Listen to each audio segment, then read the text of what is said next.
सच्चिदानंद परमात्मा एक देह का माध्यम बना के सबका कल्याण करने के लिए आया है, तो शिष्य की जो मूल संपत्ति और एकमात्र संपत्ति है वो कौन है? उसके गुरुदेव हैं। और वो गुरु की रक्षा करना उसकी नंबर 1 प्रायोरिटी होना चाहिए कि मेरे गुरुदेव की रक्षा कर सके। ठीक है। अच्छा, गुरु के समक्ष में एक और बात है, आत्मा गुरु, गुरु और शरीर अपनी गुरु। जैसे मनुष्य जो सामान्य मनुष्य होता है, आत्मा अलग है और देह अलग है, यहाँ ऐसा नहीं है। आत्मा गुरु, गुरु शरीर अपनी गुरु, शरीर भी गुरु है। क्यों? क्योंकि सच्चिदानंद में है।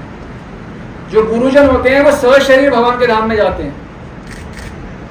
जैसे छाया सीता थी और असली सीता थी, तो जो गुरुदेव का हम देह देखते हैं तो जलाया था, तुम कह रहे सच्चिदानंद है, इनको तो हमारे आनंद बाबा जी को हमने देखा, वो तो हमने देह जलाया था, हमने खुद देखा था। हाँ, वो तुम्हारे देखने के लिए था। और वो सच्चिदानंद में उसी देह से जो आप देख रहे थे, उसी देह से भगवत धाम जाते हैं।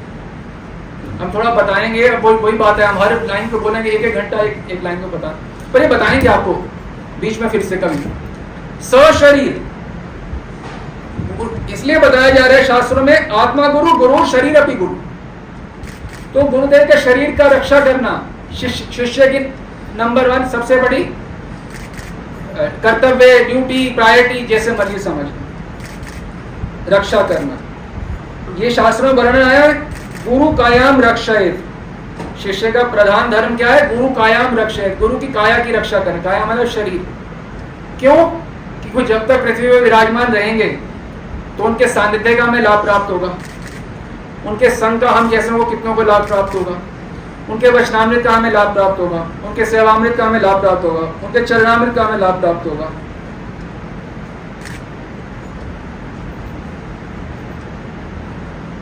हर प्रकार से लाभ ही लाभ प्राप्त होगा। इसलिए शिष्य के लिए गुरु कायाम रक्षयेत, शिष्य का प्रधान धर्म क्या है?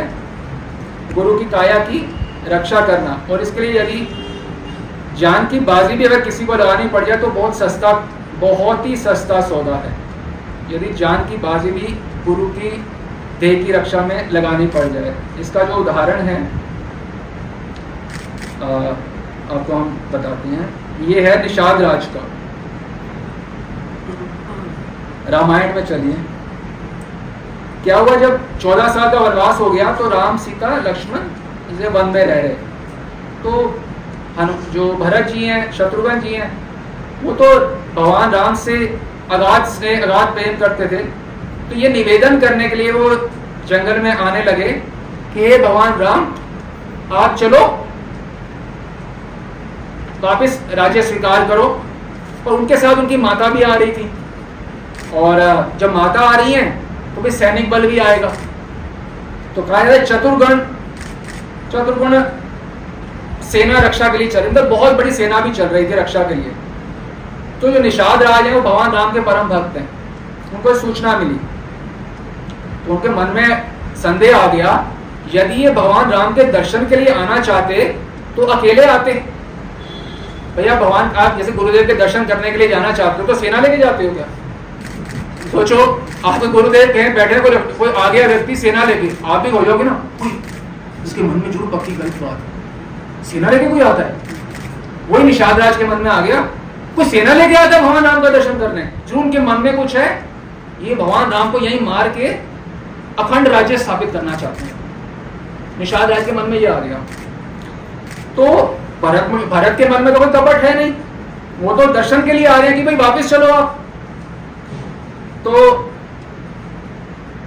निषाद राज भगवान राम को अपने प्राणों से ज्यादा प्रेम करते थे। उन्होंने कहा, देखो जितने भी जो जल था वहां पे, जितनी भी नावें उनको डुबा दो, भरत किसी प्रकार से कोई लाभ ना ले पाए। और ये तो मुझे पता है कि भरत शत्रुघ्न से जीत तो सकते नहीं है, तो मरने को तैयार हैं, परंतु हमारे जीते जी वो भगवान राम तक नहीं पहुंच सकते। ये है कायम रक्षयेत की एक और परिभाषा। उनको पता है वो मर जाएंगे, भाई भगवान है ना, भरत शत्रुघ्न कोई मनुष्य थोड़ा है, भरत शत्रुघ्न भगवान है, तो वो निश्चित रूप से मर जाएंगे। पता है कि हमें सामर्थ्य नहीं है, हमें छोटे मोटे भालों से थोड़ा रक्षा करेंगे, थोड़ा जीत सकते हैं उनके सामने, परंतु ये हमारा परम सौभाग्य होगा कि भगवान राम के लिए हम अपने प्राण दे सके, अपना उनके रक्षा के लिए हम अपने प्राण दे सके। तो इस वजह से तैयार हो जाओ, हम अपने प्राण देने के लिए तैयार है, पर निकट नहीं आने भगवान राम। तो हमें उदाहरण इसलिए दिया, फिर धीरे धीरे किसी ने बताया कि देखो तो सही मिलने आ रहे हैं कि किस लिए आ रहे हैं। वृद्ध व्यक्ति भी तो होते हैं ना, समझाते हैं अभी ठंडक रखो, देखो तो सही क्या बात क्या है, देखो तो सही। हम भी तो आपको कहते हैं स्टॉप, थोड़ा रुको तो सही, सोचो सही किसने बोल दिया, क्या हो गया, छोटी आत्मा हो गया, बड़ी हो गया, किसने तारीफ कर दी, चढ़ जाता ना भूत सवार।